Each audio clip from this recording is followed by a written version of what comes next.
मानवा की शुरुआत में हमें एक सुंदर सी दुनिया दिखाया जाता है। ऐसी एक दुनिया जिसके अंदर से मैजिकल एनर्जी निकल रही थी। एक दुनिया जो पेड़ पौधों से भरी हुई थी। उसी दुनिया में हमारा मेन कैरेक्टर यूजीयू री इनकारनेट होने के बाद पहली बार अपनी आंखें खोलता है। आंखें खोलते ही वो अपने आप को एक नई जंगली जगह पे पाता है। जब अपने आप को वो गौर करता है तो देखता है कि उसके बाल सख्त थे और बालों के ऊपर पत्ते थे। वो जब हाथ हिलाने की कोशिश करता है तो हाथों की जगह उसको ब्रांचेस दिखाई पड़ती है और जब हिलने की कोशिश करता है तो एक ही जगह पे वो जम चुका होता है। वो सोचने लगता है कि वो शायद सपना देख रहा होगा और सपने से जागते ही सब कुछ ठीक हो जाएगा, पर ऐसा कुछ होता नहीं है। जहाँ तक यूजीयू को पता था वो पिछले लाइफ में पानी पीते पीते मर गया था और इस लाइफ में वो एक पेड़ बन के री इनकारनेट हुआ है। यूजीयू सोचने लगता है कि अगर उसे री इनकारनेट होना ही था तो एक हैंडसम लड़के में री इनकारनेट होता जो लड़कियां छेड़ सके और अपना हैरम बना सके, पर वो एक छोटे से पेड़ में री इनकारनेट हुआ था। पेड़ की आंखें नहीं होती,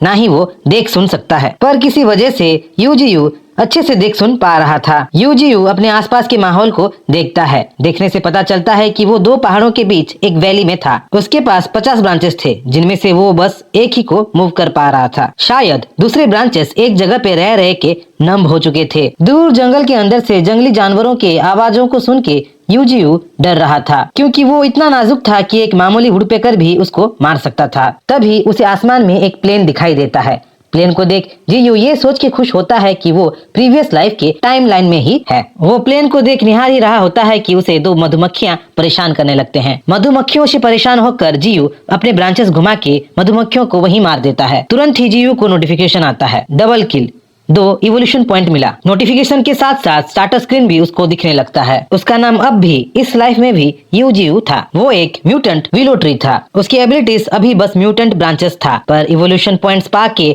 और सनलाइट रिसीव करके वो इवॉल्व हो सकता था। क्योंकि अभी के लिए ब्रांचेस को छोड़ किसी दूसरे ट्री पार्ट्स को वो इवॉल्व नहीं कर सकता था, तो अपने इवोल्यूशन पॉइंट्स को ब्रांचेस को इवॉल्व करने में लगा देता है। जो ब्रांचेस का स्ट्रेंथ कभी 1/50 था वो अब इवॉल्व होके 3/50 हो गया था। जीयू अब 3 ब्रांचेस को मूव कर सकता था। जैसे ही जीयू का ब्रांचेस स्ट्रॉन्ग हो जाता है वैसे ही इवोल्यूशन पॉइंट पाने के लिए वो एक बी हाइव को अटैक कर देता है। ऐसे ही 1 महीना बीत जाता है। जीयू इवोल्यूशन पॉइंट पा के अपने आप को इवॉल्व कर रहा होता है। वो अब थोड़ा बड़ा और स्ट्रॉन्गर बन चुका था। वो इतना स्ट्रॉन्गर बन चुका था कि अपने हर ब्रांचेस को अब मूव कर सकता था। उन्हीं ब्रांचेस से वो एक बड़े से पत्थर को तोड़ने की कोशिश करता है। क्योंकि पत्थर उसके अटैक रेंज से बाहर था तो जीयू पत्थर को हिट नहीं कर पाता, पर बिना हिट किए भी अपने इम्पैक्ट से पत्थर को डैमेज कर देता है। वो अब इवोल्यूशन पॉइंट्स पाने के लिए एनिमीज को अपने अटैक रेंज के अंदर ल्यूर करता था और अंदर आते ही उन पे अटैक कर देता था। वो बहुत जल्दी बढ़ रहा था। उसके रूट्स मिट्टी के गहराई तक जाके एनर्जी एब्जॉर्ब करके उसे बढ़ने में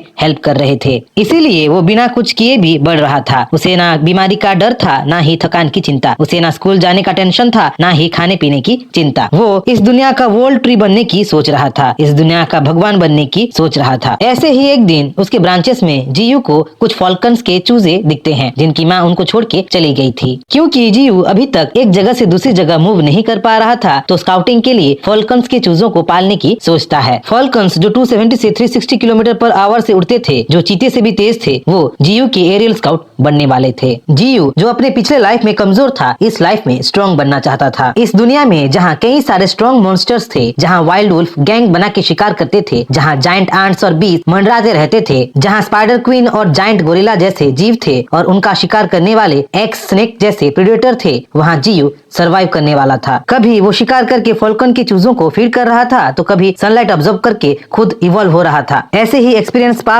के वो ब्रांचेस रीइंफोर्समेंट के लेवल कैप में पहुंच जाता है। ब्रांचेस के बाद अब बारी रूट के स्ट्रॉन्गर बनने की थी। हर एक रूट को स्ट्रॉन्ग बनाने के लिए उसे एक इवोल्यूशन पॉइंट चाहिए था और हर एक रूट को इवॉल्व करते ही उसे जोरदार पेन महसूस होता था। रूट्स के इवॉल्व होते ही जीयू फ्रीली इधर उधर मूव कर सकता था और एक तरह से जीयू के लिए उसके रूट्स हिडन वेपन थे। तभी जीयू को झाड़ियों में से कुछ आवाज आती है। आवाज सुन के जीयू बैटल मोड में आके वहाँ चेक करने के लिए चला जाता है। झाड़ियों के अंदर जीयू को एक वुंडेड फॉक्स मिलता है। फॉक्स जो वुंडेड था फॉक्स जो पॉइजन था। उस वुंडेड फॉक्स को मार के भी जीयू को कोई एक्सपीरियंस पॉइंट या इवोल्यूशन पॉइंट नहीं मिलने वाला था, तो जीयू उसे रिकवर करता है। जीयू के सैप में डिटॉक्सिफिकेशन, हेमोस्टेसिस और रिकवरी के एबिलिटीज थे। उस फॉक्स को डिटॉक्सिफाई करने के लिए, उसके वुंड को हील करने के लिए जीयू उसे अपना सैप पिला देता है। फॉक्स रिकवर तो हो जाता है पर जीयू से अटैच हो जाता है। फॉक्स रिकवर तो हो जाता है पर जीयू के पास अब से रहने लगता है। ट्री सैप की वजह से रेड फॉक्स इवॉल्व हो जाता है और म्यूटेंट फॉक्स में बदल जाता है। म्यूटेंट रेड फॉक्स जो 20 साल तक जी सकता था, जिसका लेवल 4 था और एबिलिटीज आई ऑफ चार्म था,